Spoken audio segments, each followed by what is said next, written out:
welcome to the New Earth podcast, which will guide you towards awakening and the embodiment of your highest self through holistic living advice, science, yoga, personal experiences, and expert guests. Let's grow together and build a new Earth. I'm Nancy Crupi, I'm a scientist, and I have a PhD in biology and 15 years of international scientific research experience in fields from inflammation to aging, neurobiology, nutrition, metabolic disorders, and much more. I'm also a Kundalini Awakened spiritual teacher, healer, and coach, and I practice and teach Kundalini Tantra. And I'm Robie Newman-Paris. I'm a biologist with experience in neuroscience, and I've studied the ancient yogic sciences as well as other Eastern philosophies with gurus and yogis while spending a year and a half in India and in Bali. I now teach Kriya Yoga, breathwork, and meditation, and help guide people in their spiritual development. Hi, everyone. Welcome to the first episode of the New Earth podcast. We're so grateful that you're joining us today for this experience. We're going to be discussing the subject of awakening, both with our respective backgrounds and also touching on our personal experience. My name is Robie Newman-Paris. I'm a yogi and a scientist.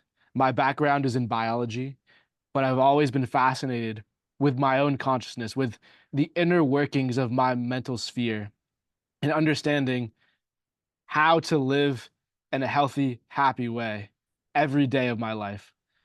And that journey led me from the field of biology and neuroscience all the way into learning some of the most ancient, authentic yogic practices in India and in Asia throughout my travels.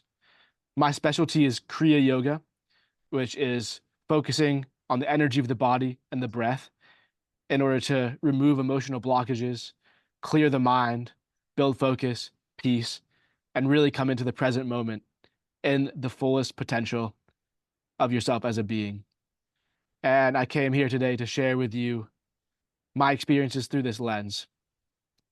So thank you for joining us. Thank you, Robbie. Thank you, everybody, for being here today. I am Nancy. My actual name is Annunziata Crupi, and that's the name that I use for my scientific publications because I'm also a doctor biologist. I have a PhD in muscle biology.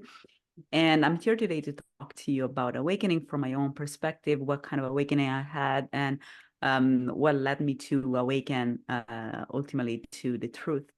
I am a doctor biologist. I have a bachelor degree and master degree in biology, and then a master degree in a PhD in muscle biology. And I have been working for 15 years in scientific research, in academic research, on different fields from metabolism to longevity to aging to cancer, neurobiology, cognitive sciences, and a lot of different fields tangential to this.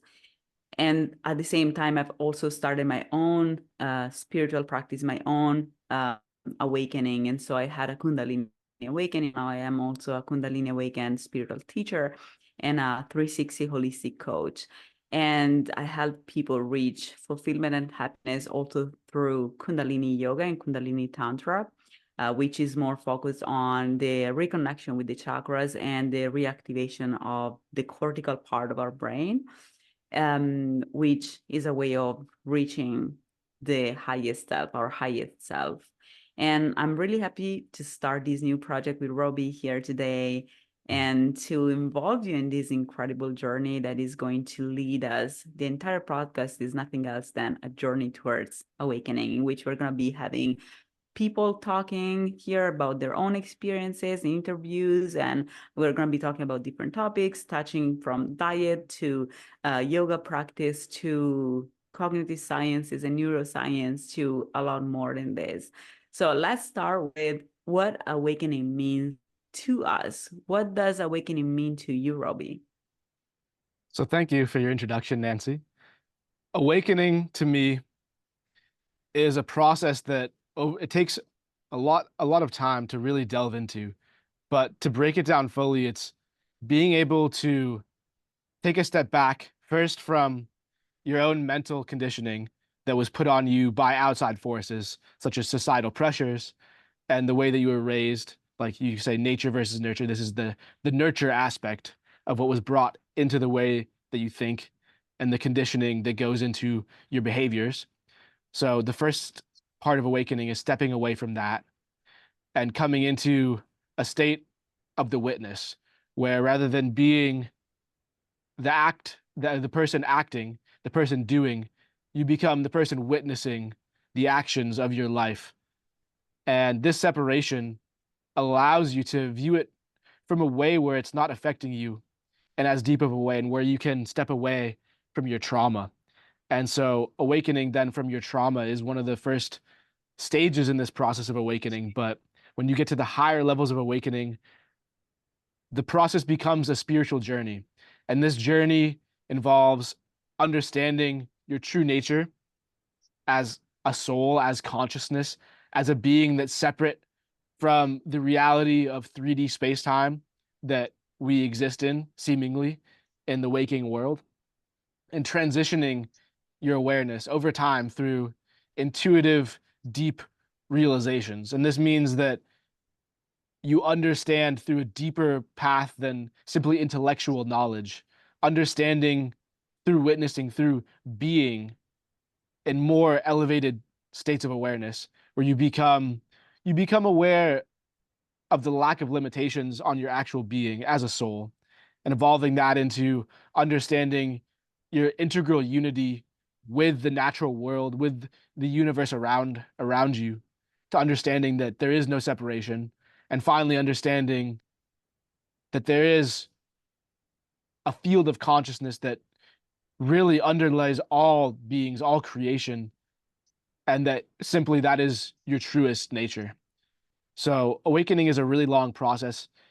It happens differently for each person, but from my experience and from my knowledge base, that's a general outline of how I would define the process of awakening. I would love to also let you speak on your own personal experiences, Nancy, and how you would define this complex topic of awakening. Thank you, Robbie, for your description. I really loved it. I feel like it's very, obviously everybody has their own words to describe this concept. So I'm going to be describing it in my own words, but ultimately I feel like it really fits in what you're saying as well. Just everybody focuses on different aspects of certain, the same scheme that awakening ultimately follows. Um, I feel like my own experience is also related to awakening from trauma, for example, that and also definitely from gaslighting, from the gaslighting that society makes us go through, or that our families make us go through. So I feel like that's really the first step towards awakening, because gaslighting, indoctrinations, and different kinds of societal um, schemes and norms that we are incepted with through school and through families really make us go Mm-hmm. below the level of truth. And going below the level of truth means that then we need to first of all awaken to the truth, right? Because we have been raised within lies in some way. So I think first of all we need to awaken from that level, because it causes an obstacle for our mind, because we kind of live off of a false narrative that doesn't allow us to put together all the pieces of the puzzle of the universe, because we have an internal narrative that is very non-consistent, inconsistent, and illogical. So first of all, we need to reawaken our logic. I think that's really what Mm-hmm. it is, that our brains need to realign their logic and regain a vision, a narrative that is logical. And unfortunately, for most of us, especially people who underwent gaslighting through childhood for a reason, because of abuse, because of different kinds of um, even just societal capitalism, like that's all of these societal systems in the end induce us to be gaslit. And so that causes this lack of logic. And then after awakening from that, I feel like the next step for me, as at least, has been to awaken from my own ego, from how I was also contributing to Mm-hmm. that narrative in others. In a sense, I was also contributing to cause that narrative in myself. I was gaslighting myself, and so I had to awaken from my own ego, my own identification with a role in that narrative, in that bigger Right. narrative in the world, in society. And so that has been the second step.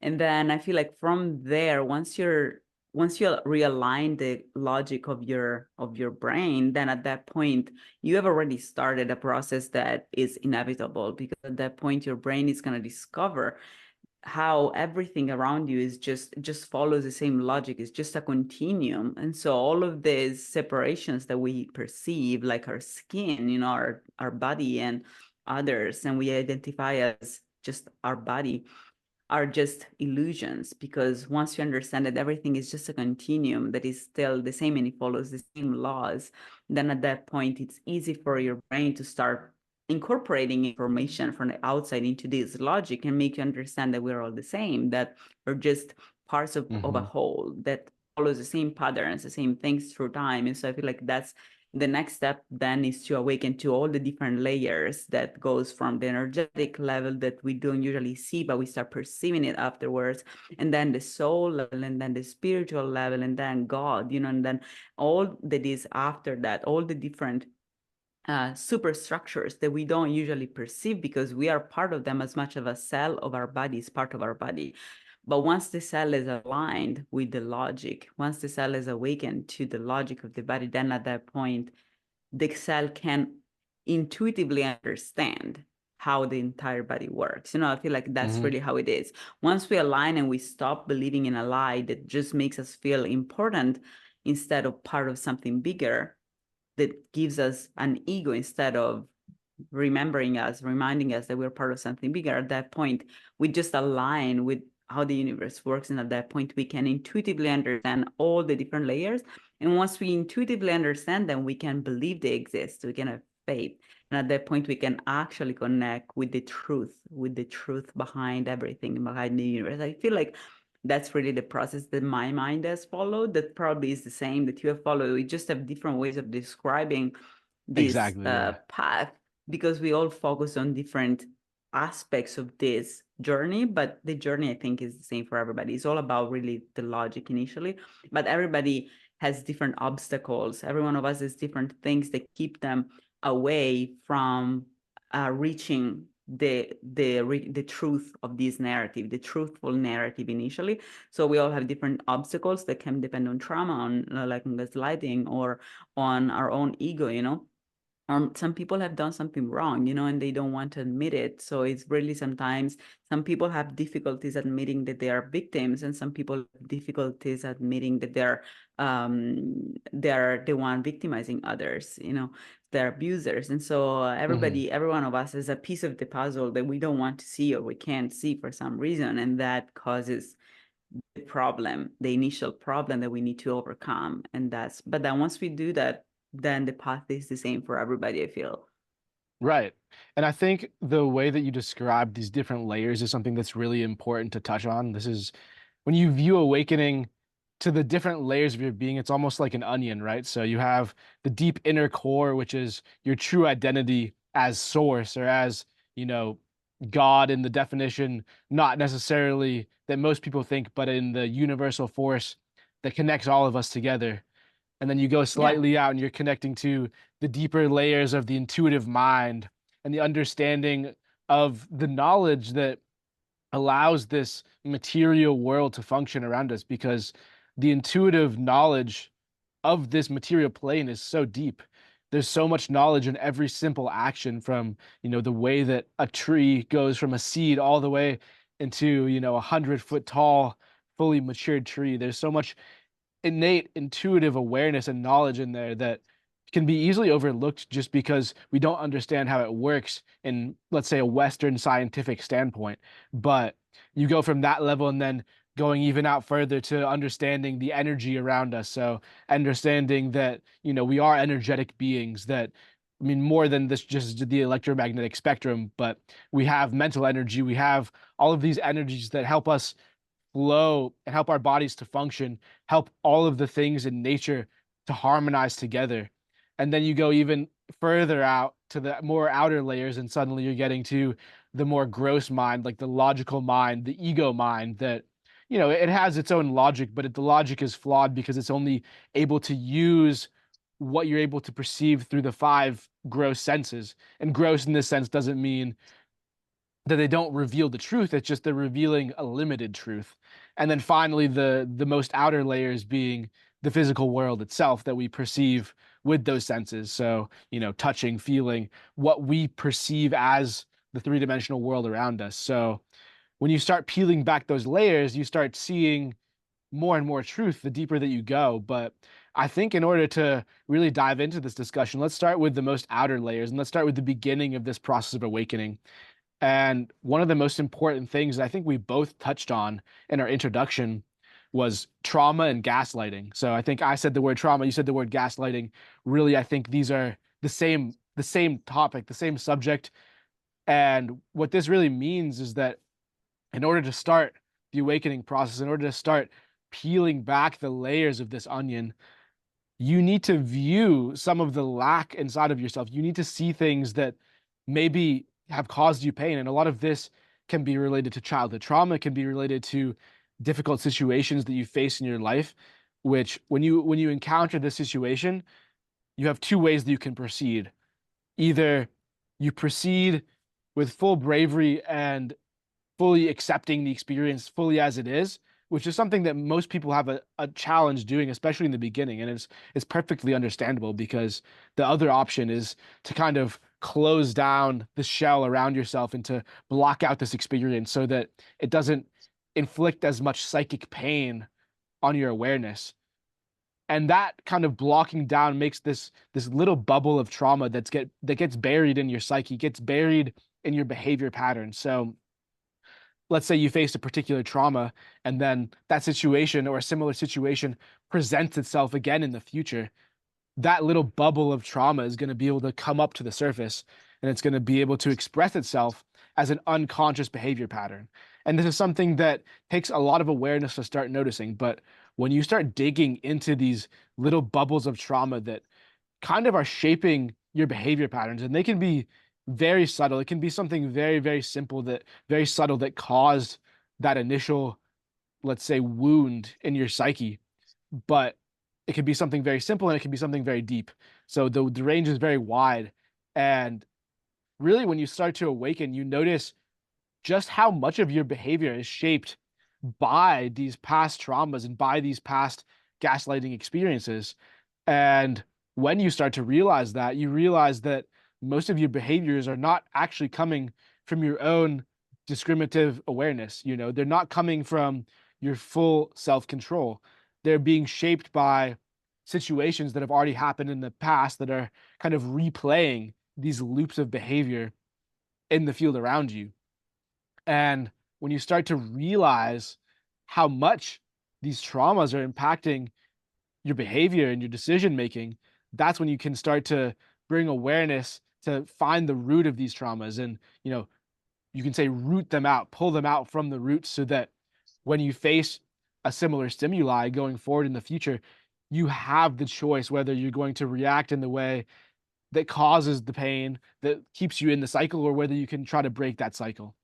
And for me, that was a really big part of the beginning of my awakening journey, was seeing, kind of the root, or at least noticing first these behaviors in myself, noticing these patterns that I didn't like, that I felt were holding me back, that I felt were causing me to be inauthentic, to be not true to my true nature, to what my heart wanted to do in the moment, that were forcing me to live in fear. And, you know, seeing them a little bit from that witness perspective. So I wasn't fully being controlled by the emotional trauma of this cycle being re-triggered, and instead being able to step back and noticing with awareness, okay, do I want to, repeat the cycle again? Do I want to stay in the cycle of suffering? Or am I going to be able to have enough power and enough awareness and enough courage and bravery to break through this cycle and to change my behavior pattern with awareness? So to me, that's a big first step. And I think, Nancy, I know that one of your specialties is with gaslighting, and I'd love for you to share a little bit about how your experience with gaslighting in the past kind of shaped your understanding of your own personal traumas and your own beginnings of your spiritual awakening. I feel like I love what you described also, and I would like to add something to it before responding to your question. Certainly. I feel like one of the reasons why, some people respond in different ways to trauma. For example, some people close and some people open up to the following steps, it's really, and that's the reason why we're doing this podcast in the end. It's really whether people know or not what's the next step to do. In a sense, it's like awakening is like a continuum of steps that you need to do. Mm-hmm. But because most people are afraid and they don't know what's next, and they don't even know that there is a journey, they don't even know that there is a path to walk towards. So because of that, they tend to just think, oh, this is an obstacle or this is a problem. It means I have to step back, right? And so that's what they do. They step back. And instead, there are other people who already know, that's why having a guru, having a mentor or someone that helps you can be very, very important. Having a coach, for example, can be very important because it's the person that takes you by hand and, shows, look, there is a path. You can walk towards a better self. You don't have to stop here.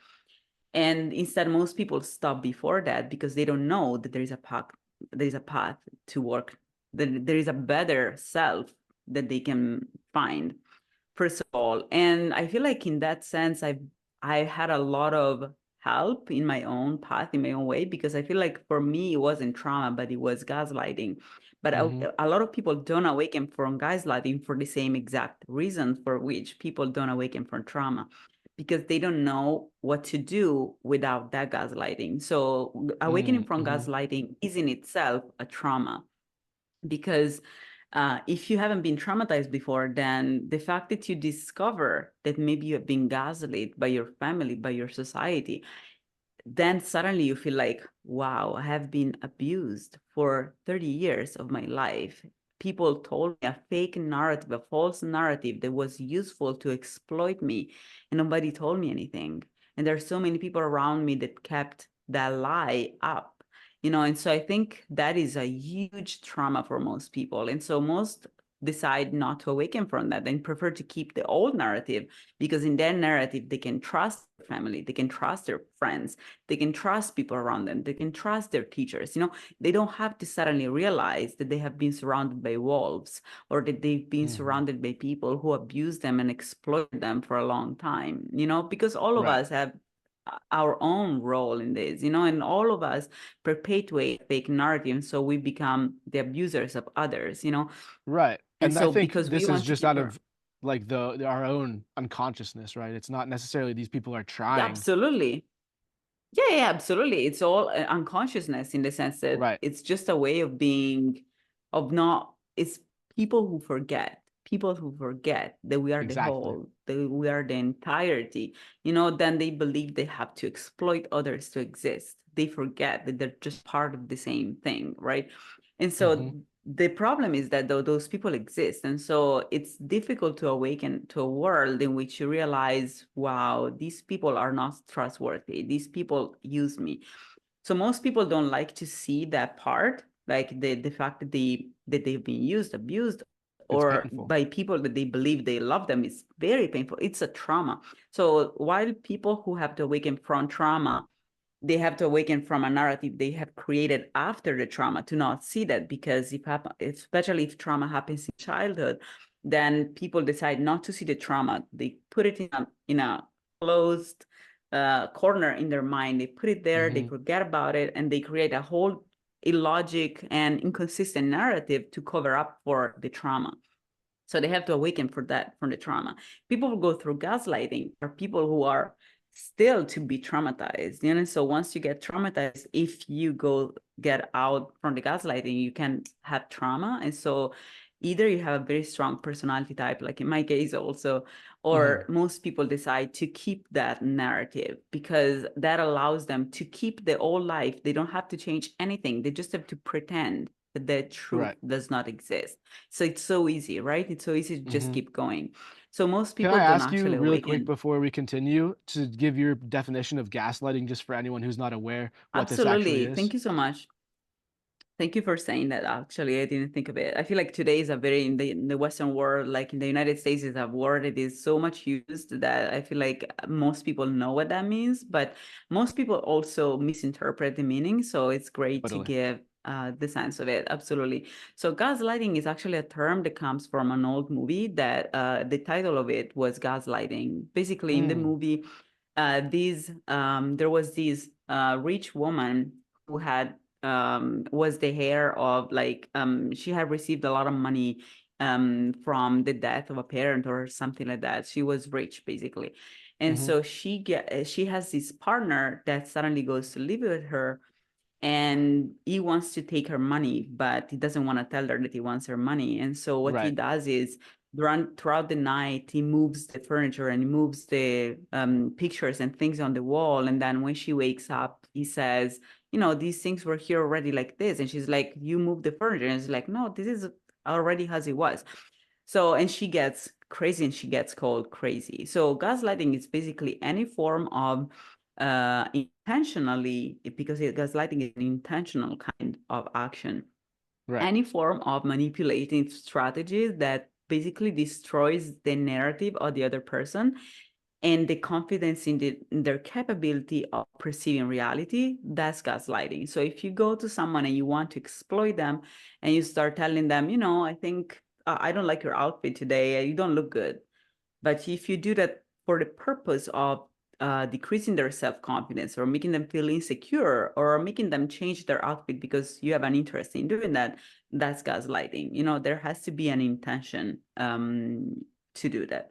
And even if we gaslight ourselves and we don't do that consciously, ultimately our subconscious has an intention. And intention is to keep up the lie, to keep up Right. the narrative. So even if it's an unconscious type of behavior, it's still intentional from our subconscious level.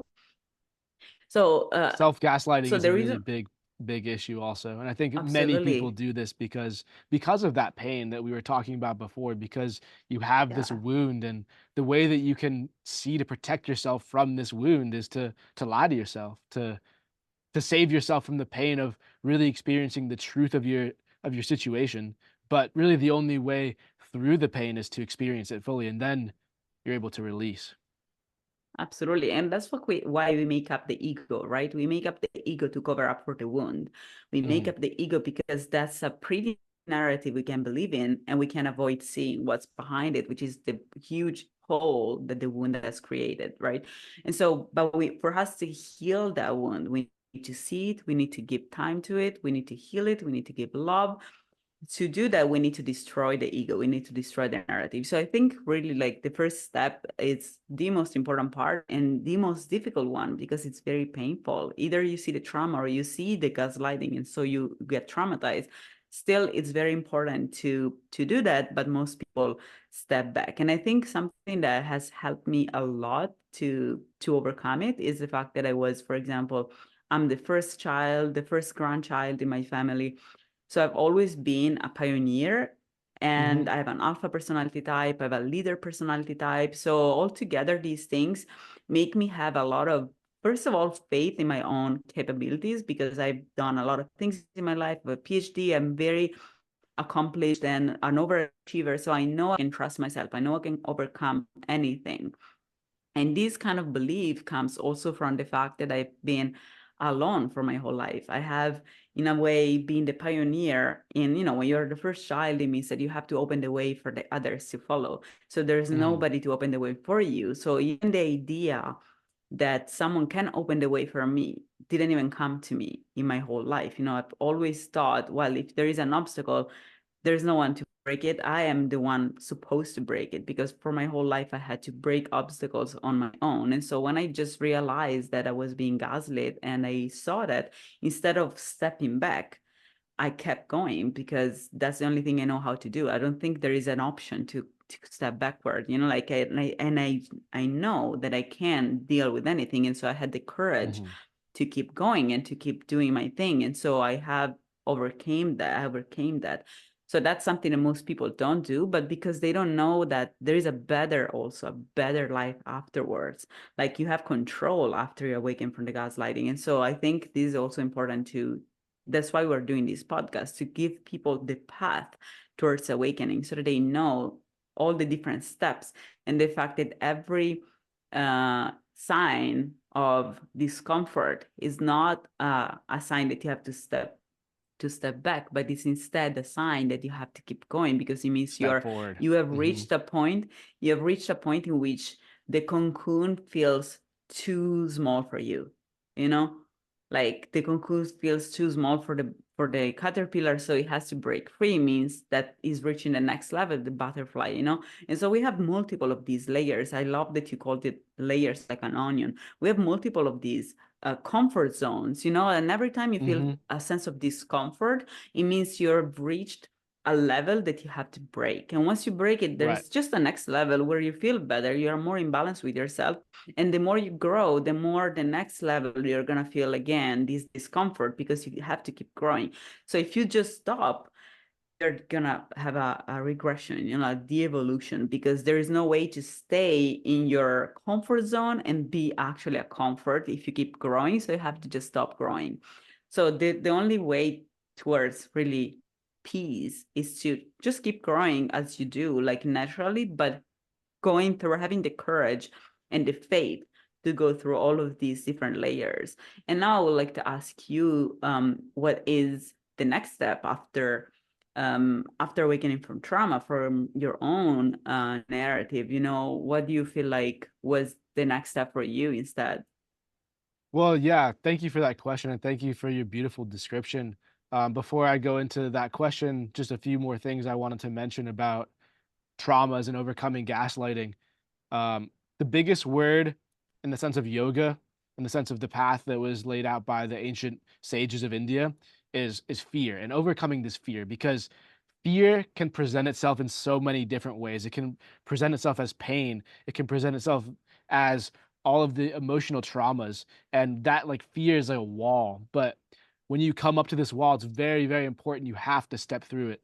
One of my personal mottos, or the ways that I've just decided that I have to live my life, is when I come to something that makes me scared, that, or I come to a new piece of understanding about the universe, about myself, I can never willfully maintain my ignorance on it. Even if it's something that's causing me great fear, I need to break through that fear. I need to break through that barrier, and not, as you're saying, take a step back from it. Instead, you know, take that new awareness that I've gained from my experience and integrate it into my life. And I think that's something that everyone should live by. Once you understand a deeper layer of something, even if it seems easier and more safe to just step back and keep living your life the way that you have been living it, really the only way forward is to make changes, and to be aware that change is inevitable in this life. Change is the only thing that we can really count on as we live our life. Everything will change. There's nothing besides, when you get to the very, very high levels of what this reality is, which we'll be touching on, I'm sure, later in this conversation. But in the more mundane, three-dimensional world that we live in, change is a constant, and really the only constant. Everything in our life will change. Even our life itself will change when we die. We are not eternal beings, even though there is maybe that core of ourself that is that eternal awareness. This ego, this three-dimensional representation of ourself as a physical body, as a mind, as a sense of self in this world, is not eternal. It's finite. So when we can really accept that nature of reality, which is change, then a lot of that fear begins to fall away, and you gain a lot of confidence and a lot of fearlessness. And that's another thing that's really important in the path of self-development, especially from the context of the yogic path, is fearlessness. You need to be fearless, and you need to also have very clear sight. And this is something that's developed through life experience, through seeing the truth on things and then integrating them into your actions, into how you interact in the world. And there's actually a word for this in Sanskrit. It's called viveka, and that means true sight. So that's basically when, through the sharpening of your own awareness, through seeing the world more and more clearly, with clouded by less and less trauma, less and less behavior patterns that have been put on you by your past trauma, by what society expects on you. You start to see more and more of the truth of this actual world that we live in. And through that viveka, you're able to sort through what is real and what is not real. And when you find the real, you integrate that into yourself.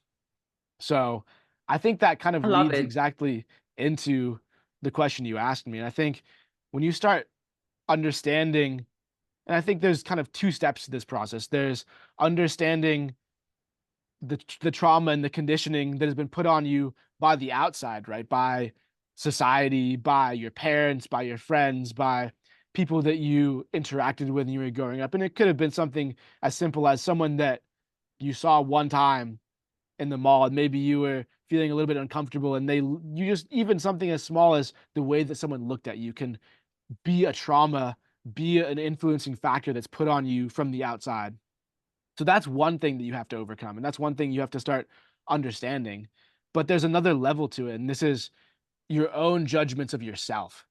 And I think these two things kind of go in tandem. They can go back and forth in the process of awakening, where as you awaken to deeper levels of conditioning put on you from the outside, you can then start to understand how it shaped your own behavior patterns and your own judgments of yourself from the inside. But really, the real a lot of the real challenge and a lot of the real work comes in understanding your own thought patterns, the way that your own emotions and the way that you have conditioned yourself to think through your reactions to stimuli have created this network of trauma, this network of ego inside of your being. And so when you start to dig through that, it can be a very deep and scary endeavor, because you realize that, okay, even though this was an outside trauma, I was creating a 10 times multiplier on how much it was affecting me by my own thought patterns. And really, the way I see to deal with this problem is again, is awareness. It's the witness perspective. And I think this is something we'll be touching on a lot, but really you have to watch your thoughts. And one tool that I've used in the past is, don't think of your thoughts as something that are actually pertaining to you. Think of them the same way that you would think of as someone standing next to you talking to you. See your thoughts as coming from the outside. And when you look at it from the perspective of yoga, from the perspective of, again, the ancient sages of India, the ancient yogis, this is what they believe, that your thoughts are all coming from outside sources. And rather, you are the receiver of these thoughts, but they're not necessarily things that are innately generated from yourself. They're just things that your awareness is able to pick up from the field of mind, of cosmic mind, of, this connective field around us. So I would when like you start to to, add something on that, because yeah, I truly have that experience as a like first-hand experience of having thoughts that come from the outside. Like I had something that I think I haven't said at the beginning, was I'm also psychic. And one of the ways, like the main way in which I receive messages and I channel spirits and energies, or just the energy of people around me, is just by breathing them in through my third eye. mm-hmm, And I realized that a lot of my thoughts actually come from my own field of energy. And that's why we go into compulsive thinking, because we constantly have everything we think, everything around us has an energy that we can breathe in. And that energy goes to mm, our brain, and then it becomes a thought pattern. And so if we keep, if we don't realize that we keep thinking that our thoughts come from us and are us. So this identification of our thoughts with us is really wrong, as you're saying, and as masters know and say, is really wrong and incorrect more than wrong, because we do have the capability of breathing in things from the outside and of absorbing in various ways the energies around us, which are then transformed by our brain into thoughts. And so those thoughts, and even not just that, even just stimuli, like in general, we see a dog and we say, oh, a dog, or we have a certain thought about a dog. mm-hmm, Does that feeling about a dog come from us, or does it come from the fact that the dog is there, you know? So we constantly just simply are softwares that respond to an environment. And so those thoughts or any reaction we have is really stimulated by our environment, and it depends on how we have been wired growing up.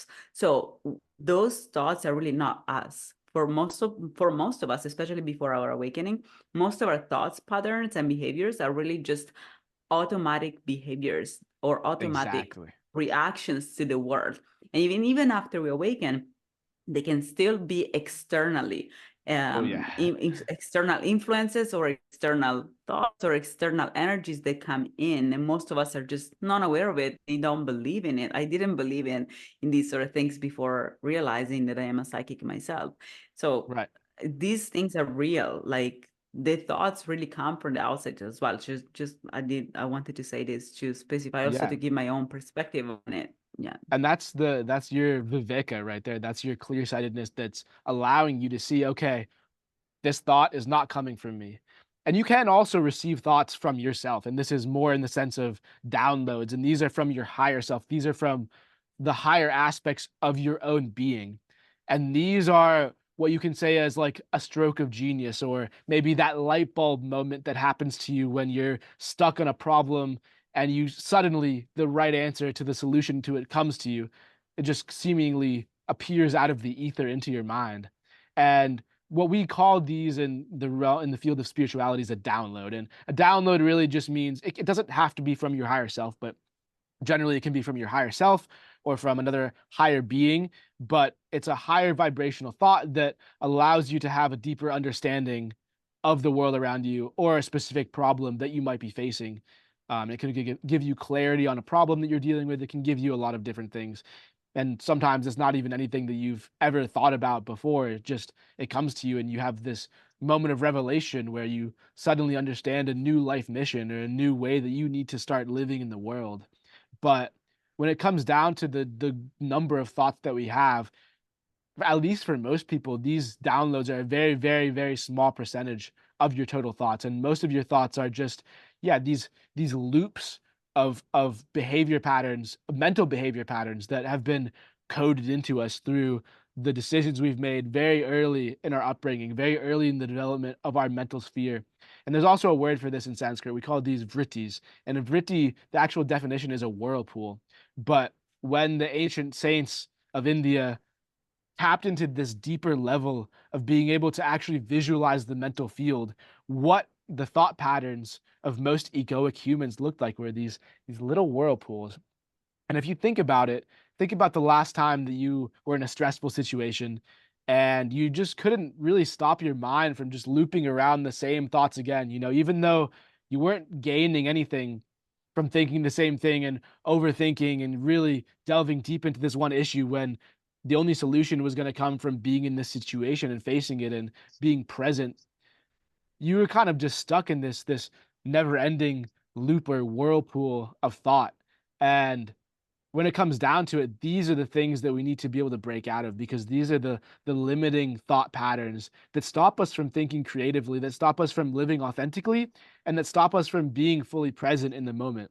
Because when you're fully present, your mind is not active as we normally think it should be. Most people think that their mind, when their mind is very active, they see this as a good thing because they think that their thinking, their analysis of the world around them is helping them to understand themselves and understand the world. But really, all of this overthinking is one of the main causes of stress and anxiety. And it's the reason why you have this general tension or uncomfortable feeling in your field. And when you're truly present, when you're truly in these deeper states of peace that you can get to when you come to the higher levels of awakening and the more spiritual plane, which we'll be touching on very soon in this discussion, really the mind is just kind of hanging there. It's there, it's able to be accessed, but it's not constantly churning around in these loops. It's rather, you can think of it like the surface of a body of water. And for most people, this surface is as if you were in a storm. There's all of these waves and these turbulent motions of water stopping you from really clearly seeing what's going on. But in the mind of someone who practices a lot of meditation, in the mind of someone who's undergone some of these steps of the awakening process through their own self-development, really these mental reverberations, these waves, these ripples start to calm down and start to settle down until the surface of the mind, just like a lake when there's no wind, is crystal clear, and it acts like a mirror, perfectly reflecting the world and allowing you to actually see into the depth of this body of water, which is really, in this analogy, the depth of your own being. I love it. I love it. And this taps a lot into neurobiology. So the reason why most people are really trapped into this mindset, into the egoic modality, into the fight or flight mode, into this survival mode that simply Right.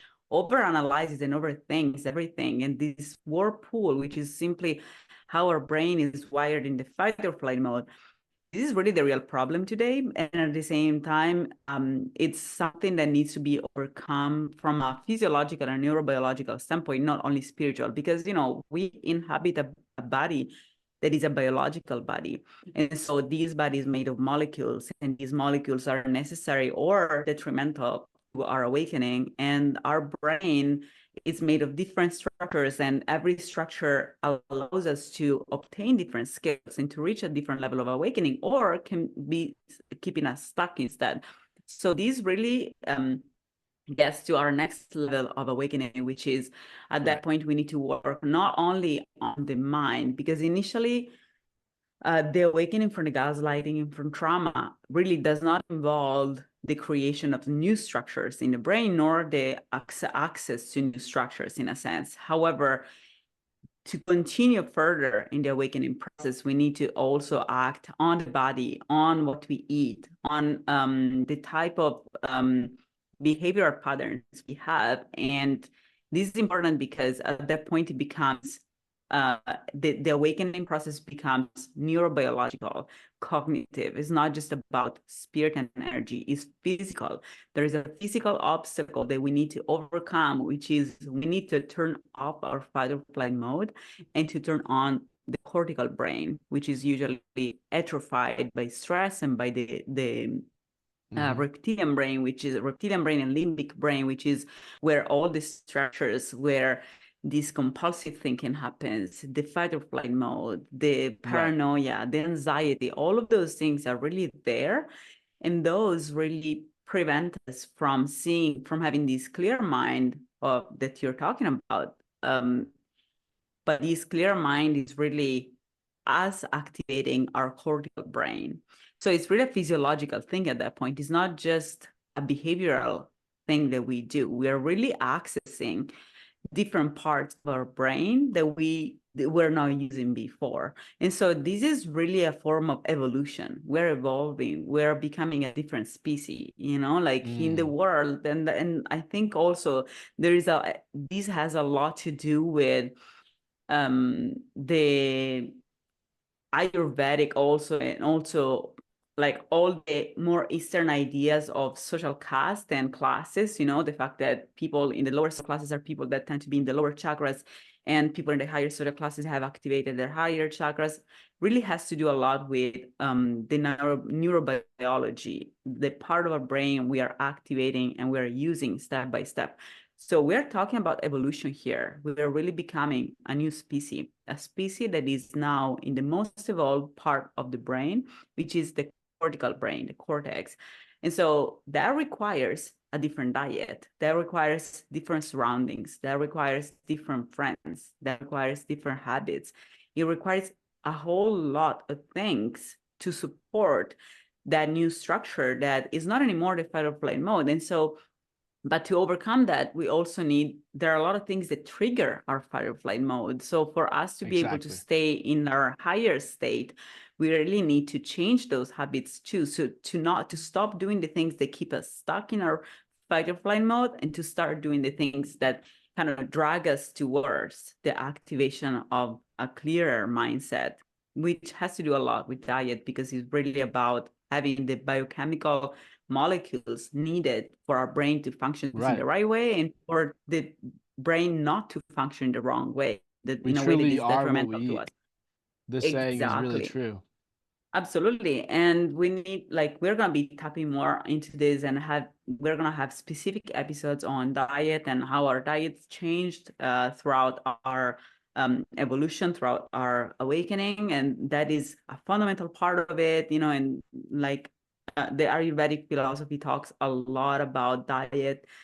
And I think that's really a key component, but initially maybe kind of it's overlooked, but also is not as necessary in the beginning of the awakening process that we talked about so far.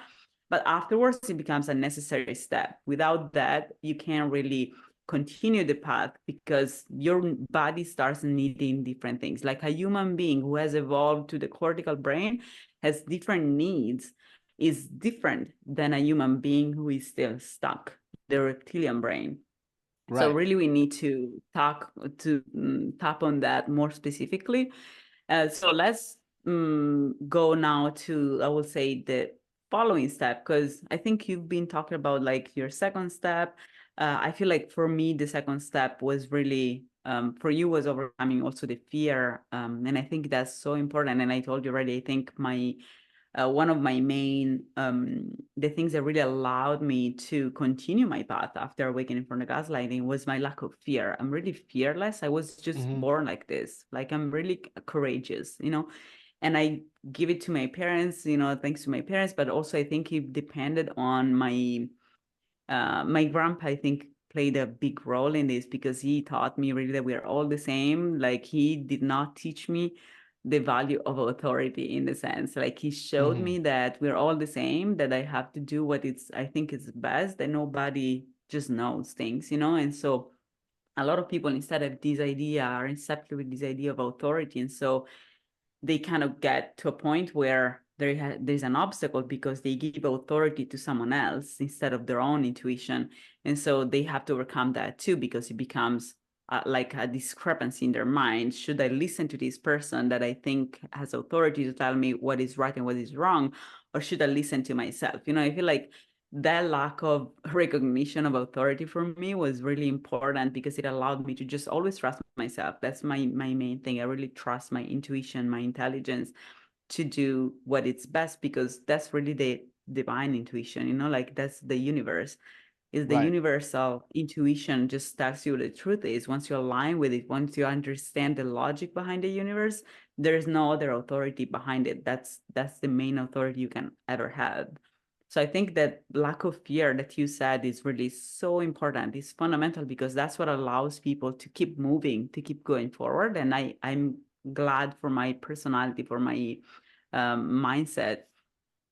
And I feel like for me also the second step was also destroying this my own, as you said, my own concept of myself, my own idea of myself. And I had to also undergo a lot of you know, ugliness in a sense, because that's what you Hmm. discover. You discover that you had a part in the things that you judged those things. You judge behaviors in others and you realize that you do those things yourselves. You know, like there's the beautiful movie and the never ending story in which the second challenge the guy Atreyu needs to go through is actually facing his true self, you know, and that's when people usually step back to face the part they play in this narrative, the part that they play in their own Right. gaslighting, in their own trauma, you know, the part that they play daily into having behaviors that in the end keep them trapped, keep them stuck, keep them victims of others, or keep them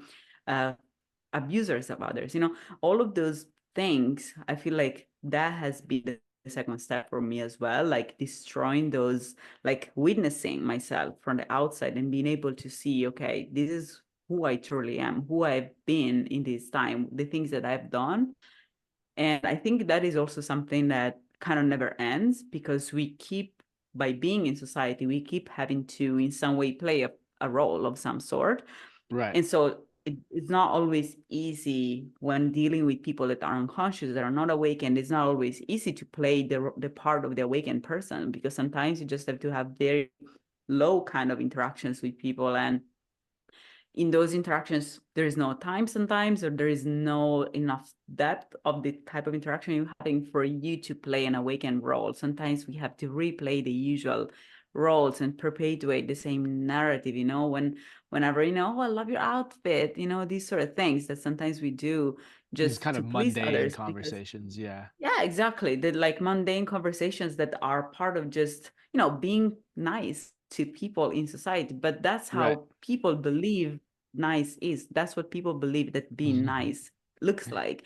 And Right. so you can't go around and say, outfit don't matter, like you can't just go around and You say can't these walk things all around the naked, time. people will, they will create a big Exactly. stir. Exactly. And so like there are a lot of these mundane things to go through, or like, oh, when I have a drink, you can't tell people, alcohol is just bad for you. You can't always say the right thing without creating trauma and causing sadness and Right. causing like negative things to others. So I feel like every day we have to go through this process of having to go down a little bit in our awakening level and then emerging up again. And at the same time, that drags us down. And so we have I to still think, keep watching ourselves. yeah, I think this is really true. And I think this is, again, what you said at the very end. We have to keep watching ourselves. This is the thing. This is the witness modality that we've been discussing this whole time. And that's how you maintain this higher awareness when you're in these more mundane situations. You watch yourself as if you were an outside person. This true witness just kind of watches the way that your ego structure is functioning, because it's true, we do need some sort of ego structure in order to function in the world. And in that sense, ego in itself is not wholly bad. It's just the way that we let it control us that creates this negative aspect, right? So the ego makes a great tool but a horrible master, is one saying that I really like. And I just want to I'm push back not a little sorry, bit. I don't think exactly that. I feel like my vision of it is different in the sense that I believe that the ego really needs to be overcome. But the problem is that we are in a society that right now is mostly egoic. So right now, completely overcoming our ego is detrimental because we will not be able to connect with people that are still in their egoic modality. So I think still I we think need with time to completely overcome our ego, but it will I take a think lot of this time. this just comes from our differing definition of the ego. My definition comes Yeah. from the more yogic side of things, where ego is like is an aspect of our mind, right? And there's different aspects of this that we can get into in probably a later episode. But ego is one of those cornerstones that in the yogic science needs to exist in order for us to be in this human form. And that while I agree that the ego is something that needs to be fully overcome, this is not something that's possible while you're in a body. And this is again from the yogic perspective. And I think this just relates to a little bit of a differing definition on what the ego is. So I think from your understanding, and I'll let you speak to it in a second to give your actual definition of the ego, but I think that we are saying the same thing, just with a slightly different definition. But yeah, please tell me so that we can clarify for everyone listening exactly what definition you would use for the word ego. I feel like first of all, I think we should do probably the next episode should be about the ego so that we A deep can. dive. I feel like Hmm. it's a very important topic in the awakening process. So I think we can totally talk about that during the next or the following one, during the first episodes, I will say. So I will define the ego. It's my definition is mostly has to do with physics. So I feel like Hmm. I would probably prefer to give it more deeply in a later episode to avoid diving too much into it. For But it has sure. more to do with the physics of how the universe is. I've explained that in my book, The Fractal Universe and the Theory of Everything, that you guys, if you want to find it, you can find it on my website at 360holisticcoach.com. And it's really like the cover up that we have for our trauma. That's why I say that needs to be overcome, because it's something that doesn't really exist. It is just a narrative that we create that is a cover up for something that is needs to be healed, right? That's why I say Hmm. that it needs to be overcome. The identification with our body instead, again, I think from a philosophical standpoint and awakening standpoint, also needs to be overcome. But for daily life, we need to be able to overcome with our body, because otherwise survival will be impossible. Like we need to know that we need to walk in a certain way. We need to be careful for obstacles. So those things are necessary for us to survive as a form in the world, and so cannot be completely overcome. Actually, they're necessary for us. But it is one thing to be aware of the fact that you have a body, and it is another thing identifying with it. So I think that's the ego, and that's why I say that needs to be overcome, because the ego ultimately is the identification with form. Being aware that you have a form, and that form is temporary, and that need to do certain things for that form to survive in the world and to go against gravity and against the circumstances and against the environmental forces. That's necessary. But that, I think we need to reach the universal. Once we reach the awakening that we are the universe, we just see ourselves as pieces of the universe that walk around, and because we have a shape, we need to walk around in a certain way. So that is the overcome of the ego that I talk about. Because yes, we can still identify with our shape, or not identify, but like we can still be mindful of our shape and aware of the fact that we are the universe in a form, but we don't have to identify with it. So I think that's my point of, we need to overcome the ego at some point, but that Yeah. obviously we cannot constantly be conscious of the whole and completely forget the shape we're occupying right now, because otherwise Right. there will be nothing. Yeah. And in the yogic definition, it is more, you can even narrow it down even more to the awareness of this physical form. So I think that's, and again, we'll be delving more into this subject in Yeah. a later conversation. So for now, let's move on. And I think we've kind of touched a lot on, the neurobiology and the way that trauma impacts the awakening.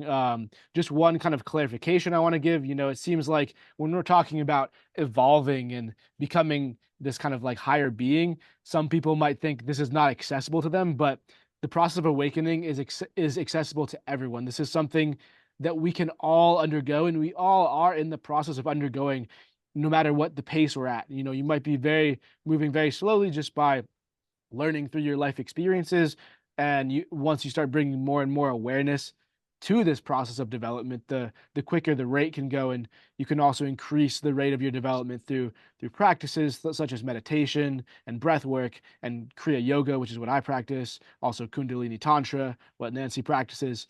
So just to be aware that this is not an exclusive club that we're members of. This is something that we all have Yeah. capabilities of just because of the fact that we have a cortex, right? And what separates us from, maybe other animals is the fact that, our limbic brain, this inner structure, which, serves a very good purpose also. It, in the past and even now, it is something that, it's like, okay, there's a predator over there, I need to be careful. It puts us into this mode of fight or flight. Now, in the modern world, we don't have these same dangers. We're living in a much safer environment that we've, kind of taken control of. It doesn't mean that there aren't dangers, but we can live in a state outside of that mode of fight or flight, whereas most people don't. Most people live in this constant state of fight or flight, and this is exactly what you were talking about earlier. This is a miswiring of the way that our neural circuits are functioning, because this is a more outdated model of existence that we need to overcome through our own individual evolution. And this is something that's accessible to everyone. So don't feel like this is something that's unreachable to you, that awakening and the spiritual process that's involved with it is something that's only reserved for yogis who sit in caves all day or people that have had kundalini awakenings. No, this is something that everyone has access to. So I think that's a perfect way to kind of segue into the next part of our discussion, which is the more spiritual aspects of awakening. So we've already talked about the role that trauma and the role that our past experience plays into that. But once you start digging through these layers, once you start removing the way that these past traumas are affecting you, and this doesn't mean that there won't be more deeper layers of inner child trauma to go through later, more mental thought patterns that need to be overcome, but there's a certain threshold that once you reach, once you have cleared enough of the way in your mental processing, in the way that your behavior patterns are actually shaping your actions, and the way that your past is you know impacting your present moment, you start to unlock these deeper layers of spiritual awareness. And at least in the yogic science, this happens in different stages.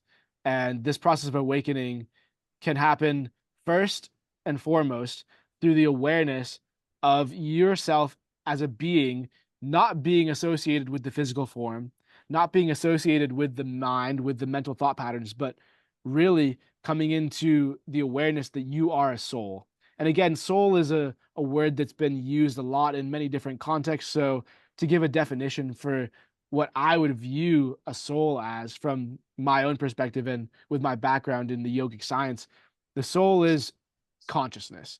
And well, you might say everything is consciousness, and that's also true. And this is an awareness you can get to at the higher levels of your spiritual awakening.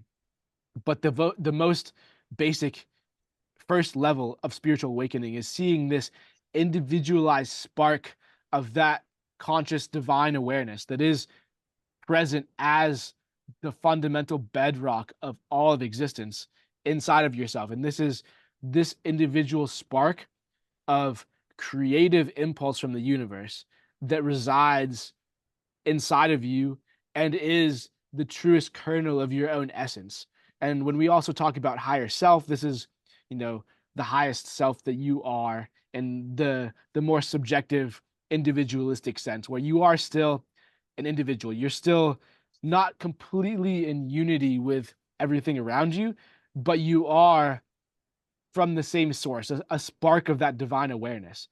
So when we get into the realm of spiritual awakening, this is really the first step that I would see on this path. And as you continue, you start to break down these barriers between the inside and the outside. As you were saying earlier, there can be physical barriers like the actual barrier of your skin, or if you're talking on an energetic spectrum, you have an electromagnetic field that is, what you would call your aura, but is, you know, from all of the functioning of your biological components, it creates this electromagnetic field, which again is another barrier that can be dissolved. And then you can go to the barrier of your mental field, the way that, we were talking about these thought loops, these little whirlpools of thought that are kind of aggregated around your form. And this is your mental form. And that you start to realize that really, no, this is also, there's no barrier between my mental form and the mental form of the universe. So when you start to break down these layers, you start to expand in these different ways, then you start to identify rather than with the individual spark of your own creative divine awareness, which is your soul or your spirit, you start to identify rather with the soul or the spirit. And this is the field of this physical reality, right? Whether we're talking again, the physical world, the physical field, the atoms of your body really not being separate from any of the other atoms of the physical world, rather being completely immersed in the flow of physical structure. And like in a very physical sense, this is true. You're breathing in atoms of oxygen and nitrogen and carbon dioxide from the world around you. Obviously, you're exhaling again the carbon dioxide and the nitrogen, but these atoms of oxygen are being integrated into your form. And again, when you breathe out, you're exhaling carbon dioxide that was used to be part of your cells. So every time you eat, every time you drink, you're taking in molecules and atoms from the outside world and integrating them into your form. So really, when you start looking at it, even from the physics perspective, you are completely integrated with the external world. And when then you get to the level of energy, you see that this auric field around you that contains all of your biological electromagnetic rhythms really is not any separate entity from the complete sphere, the complete field of electromagnetic frequencies and other energetic frequencies of the entire universe. And again, same with the mental sphere. When you start to realize that this aggregate of thoughts and thought patterns around you really is not separate from the field of mind around you, you start to see yourself from a more and more removed perspective, right? When you start to have the witness perspective in the beginning, it's almost like there's very little gap between the witness and what it's witnessing, whether that's the physical senses, whether that's the mind patterns, whether that's the emotions. But the more and more that your awareness expands to include all of these things around you, the more seeming gap comes between the witness and what is being witnessed. And eventually that can expand to encompass the entire physical universe. And then from there, you can reach some of the highest levels of spiritual realization where rather than being identified with anything in the physical world, you're identified purely with that underlying consciousness, which is the source of everything, which is beyond the physical world, beyond the dimensions of space and time as we know them, and is simply existence. And in the yogic science, this is described as Sat, Chit, Ananda. And this is really composed of three basic things: Sat, awareness; Chit, beingness; and Ananda, which is bliss. So what the yogis say is when you get to this higher level, this deepest level of awareness, you realize that you are ever new, ever existing bliss. And this bliss, this awareness, the best definition I've heard for it is a definition of wholeness.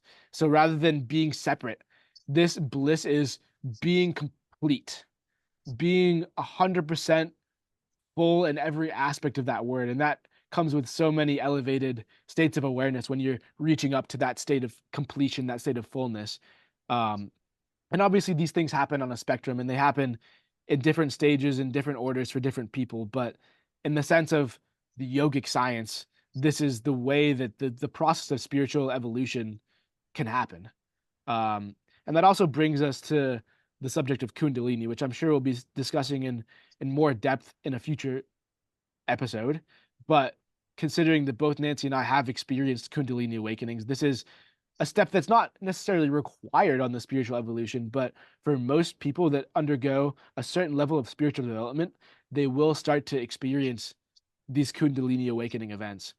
And to give quickly before I ask Nancy a little bit about what she experienced in her kundalini awakening, to give my own little definition for what is kundalini, because I think this is a very misunderstood word, something that can be kind of used as a buzzword to kind of draw people in, say, oh, kundalini experiences, this is something that's very intriguing, very enticing to many people that are beginning to enter the spiritual path.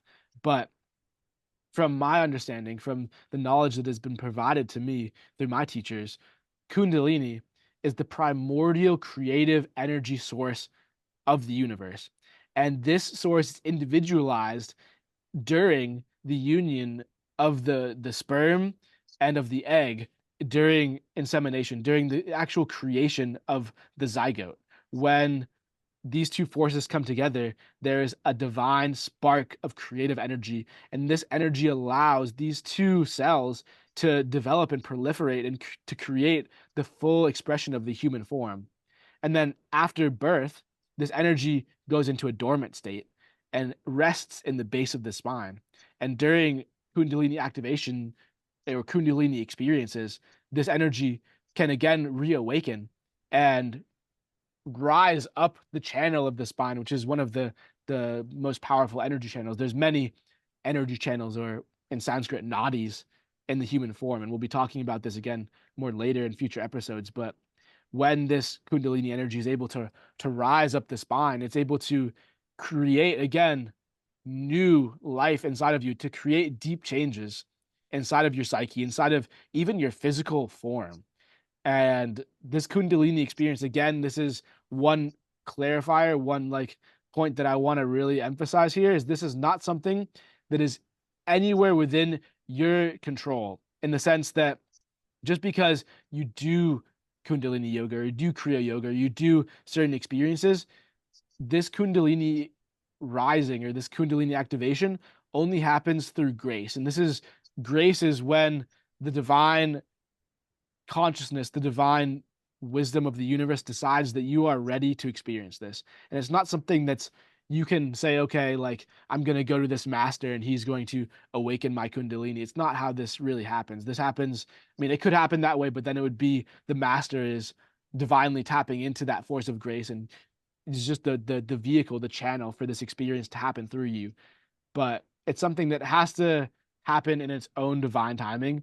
So it's something that, unfortunately, for those of you who want to experience this, you have to be patient and you have to wait. But when the divine timing is right, it will happen in the most perfect way for you. So I would love it, Nancy, if you could tell us a little bit about your Kundalini awakening experience so people can have a little bit more context what this might actually look like for you, even though it's individualized and it's different for every person. It's good to give people kind of a couple different ideas of what it might entail. I loved your description actually. And funny enough, when I had my Kundalini awakening, I had no idea of all of that, nor even what a Kundalini awakening was like. So that makes my experience even more authentic and validates all you have said. Because when I had my first, I started experiencing a Kundalini awakening like slowly, in the sense that I started having, through my yoga practice, I started having mild awakenings of my Kundalini energy that truly looked like um, it was as if there was energy, a white energy, very strong energy that was pushing through my spine and that was making me going through this very tiny channel that is more, it almost reminded me of what the Bible says about going through the doors of Eden is a very, very narrow door, right? So Mm, it really feels as if you're going into a higher dimension. And I'm not religious. I wasn't religious at that time, like, so it was really like an interesting experience that I was not expecting. And I could have not made up by myself because I had no knowledge about all of these things. And so it was really as if I was going through this very narrow passage and awakening to a very bright white dimension that was really just love. And that happened a few times before I had my Kundalini awakening through my yoga practice. And it was very mild, but also very meaningful. I could feel the feeling of love and fulfillment through these experiences. And it was interesting. And once specifically, I had a very strong experience in which I literally felt as if I was um, reviving, like um, going through my own conception, which is interesting mm, that, they describe it as sperm fertilizing the egg, because that was exactly my experience. I felt as if I was the sperm going through this passage that was really the membrane of the egg, and I had to go through it. That was exactly my feeling. And it was before knowing all of this. And then once I actually had it, it felt as if a spark of light had been thrown like a firework through my spine and in my brain, like poof. It really felt that way. And it was as if I was being thrown into this wide dimension of love. There was just really like the holiness of our universe. That was really the feeling. Like it was as if I was being thrown into the ultimate level of what the universe is at its core, which is pure love. It was just pure love and compassion.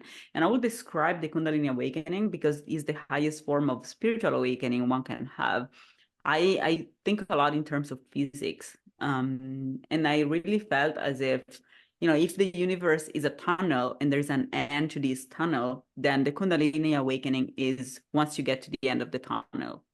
And once you get to the end of it, then you kind of know everything. And once you know everything and you go back, you know everything. So you have a different consciousness of things. It's not just about thinking, oh, we are everything, we are the whole, we are the universe, and the universe is mm, divine. Saying those things without being in the part of the brain that allows you hmm. to consciously feel that feeling, it's just you're just talking, like, Right. so it's very important that people, and this is not just about Kundalini awakening, because you don't need to reach Kundalini awakening to reach that level of understanding, but it's really a matter of like reactivating the areas of the brain that allow us to identify with the universe. And there are Right. books that we are going to be suggesting to read It's to people embodied that awareness. is embodied awareness, and it's really in certain brain areas. Like Mm, physiologically, we all have those brain areas, but we usually don't use them. And so physiologically, every one of us has the potential to tap into the consciousness of the whole. We just have to activate it. So I think what the Kundalini awakening was for me, it really boosted the activation of my cortex. It really reactivated everything at once. And it gave me the feeling of being the whole, the feeling of being the whole universe of like, I understood where it came from. I wrote a book on this, like on how the universe is being created. And I realized the divine part. It's almost as if, I describe it as if a cell of our body will remember of being just a cell of body. That's the feeling in a sense. And so even once you go back to yourself, then you'll remember that you're part of a bigger structure, that you're part of something holy, something good, something that is love, that we all fight against each other because we forgot that we're just two hands of the same body. We just forgot. And so we fight against ourselves. So that's really what it was for me, remembering the love that we are all brothers, that we are all sisters, that we are all one. We just forgot, and so we fight. That was the feeling I had. But all the things you described are exactly the feelings that I had in the end, especially once I had the kundalini initially of the egg, the sperm going through the eggs. That was exactly the feeling that I had. And again, at that time, I did not have any clue on what the Kundalini awakening. Right. I didn't know this word, so I wasn't really meditating that much. I wasn't spiritual. I wasn't religious. So I feel like my experience is very, very real, and it validates a lot all the things that yogic masters and also religions say, because I wasn't, I had never read the Bible. I had never read those things. I had never, I had never read about these things. I had no clue. And those things just happened to me. And once you describe them to people that know those things, you have been actually the one telling me, I think you had a Kundalini awakening. And I started reading about it. But before then, I had no idea. So first of all, this says that anybody can go through it. It's just a matter of like your brain physiology, your neurobiology, and your spirit, like if your spirit is ready for it. Because I've always been very empathetic and I think I went through a lot of things in my life. And again, I think it's probably my understanding for my experience is that we all get to a point of the awakening journey, in which then we are ready for the Kundalini awakening. So it's a path that everybody can walk, but some people walk it more easily because of their personality type. Because if you're courageous, you keep going, and so you keep going forward in these steps. But the steps are the same for all of us. It's just that some of us stop earlier and don't continue, but I think it's the same for everybody. Like we could totally go through all the things. We just have to be willing to get rid of our ego, to reach the ego death, to like all the things we have described. We have to be ready to continue. Once you Takes a lot are, of everybody courage can go through. to come past your Yeah. ego, because your ego is Yeah. your identification. It is what you see as yourself, and to really give that up, to say, this is not who I am, I let this go, and to then just sit and see what arises instead, what new awareness comes, is, it's the hardest thing I think you can do as a human being. It's the most fearful thing, because everything that you have identified with in the past, everything that you have said, this is me, dissolves. Even the physical Yes. form, even the mental form that people cling to, dissolves. Yes. And you know what? I think we're going to be talking about that specifically in another episode, but the main obstacle to this is really your relationships, because we establish a network of relationship or family relationship with people who are not that willing to undergo awakening oftentimes. And so for us to continue having the same relationships with them and to be the same person with them, we need to be the same person. So we can't move forward. So throughout my life, I had to change friendships and people in my surroundings a lot of times. And that can be a lonely kind of path. But the reality is that Certainly. we have to walk that path. The problem is those who don't follow us, those who don't want to continue, because this is the word, that's why the world is messed up, because people Yeah. did not understand that they're stopping their path before reaching the end of it. And so that's the real problem. So we need to keep going so we become the anchor and we can heal our surroundings and we can be the Right. light that bring others around us to follow us Exactly. and to continue the awakening. So we can do that, and I'm doing it with my family, with my friends.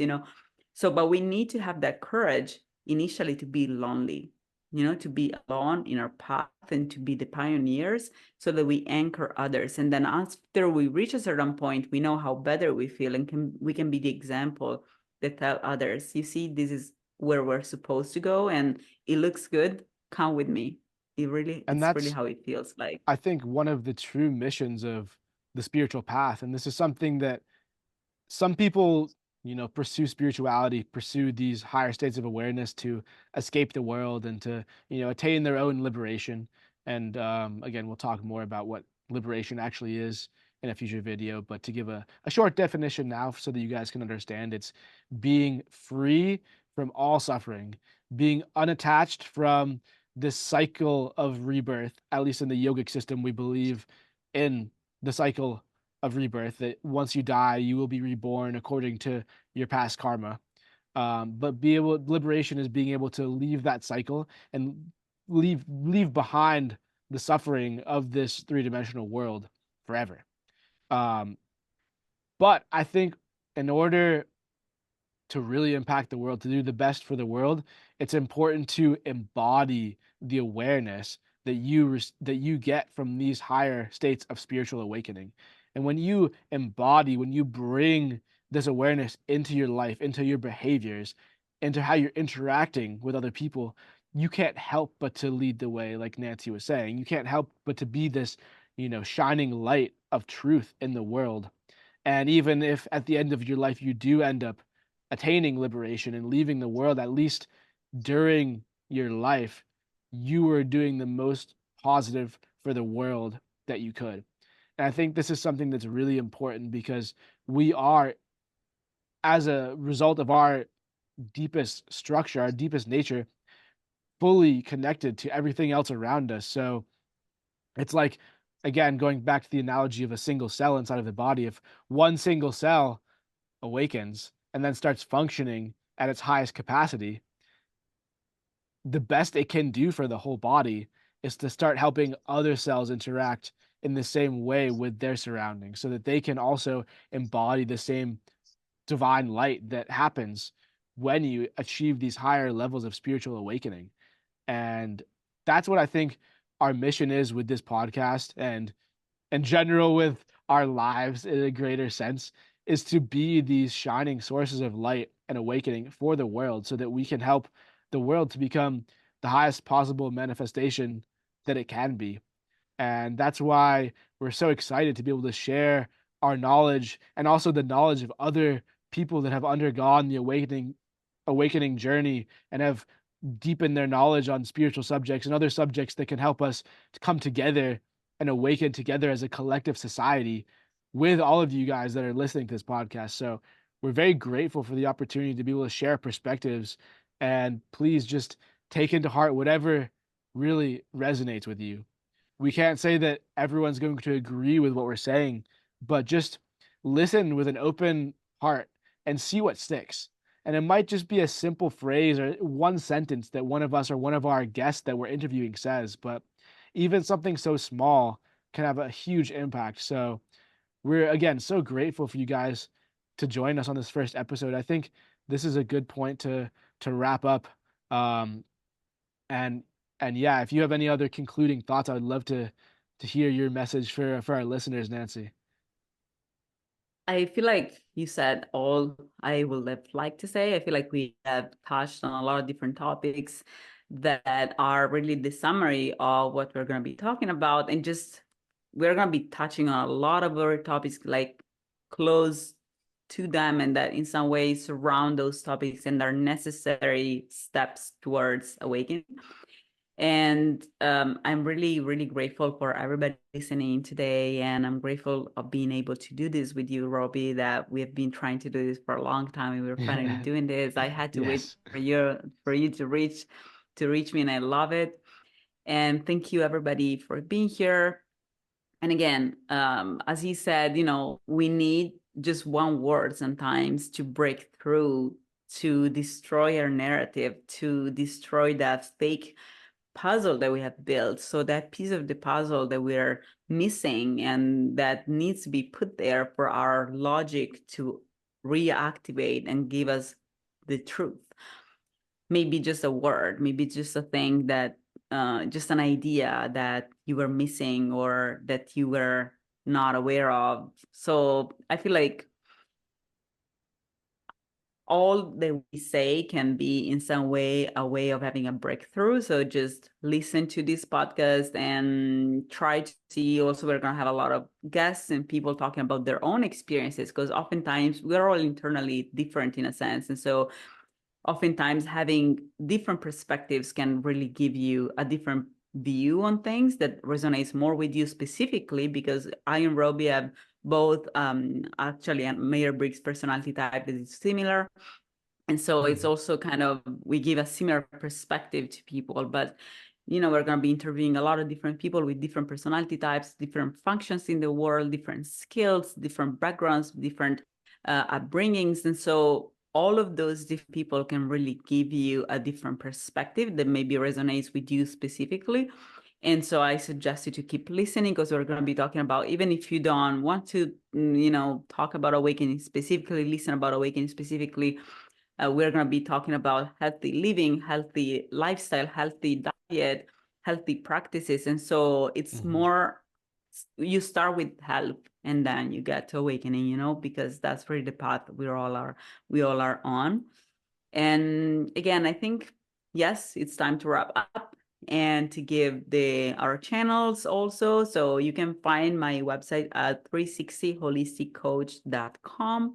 And from there, you can find my events, my videos, my books. And for Robbie, he has an Instagram page. Right, my Instagram is my full name at Robie Newman-Paris, and I like to post helpful educational videos about yoga and about specifically Kriya Yoga, my practice, on there. I also do have a website in development, but it's not ready to go at this moment. So maybe in the next couple episodes, I'll be giving the website address out for that as well. But for now, follow me on Instagram and check out my content there. And again, thank you so much for tuning in today, and we'll see you on the next episode. Yes, and make sure to turn on the notifications for our next episode so that you're going to have an update anytime. So make sure to like this podcast and turn on the little bell on top of your Spotify or whatever platform you're listening on, or YouTube. And let us know, comment or send us emails or contact through the contacts you find on the websites or on Instagram to let us know what you think or what you would like for us to talk about, because that's also very important. We love feedback and we love to hear back from you guys. Thank you. Thank you so much, everyone. See you next time.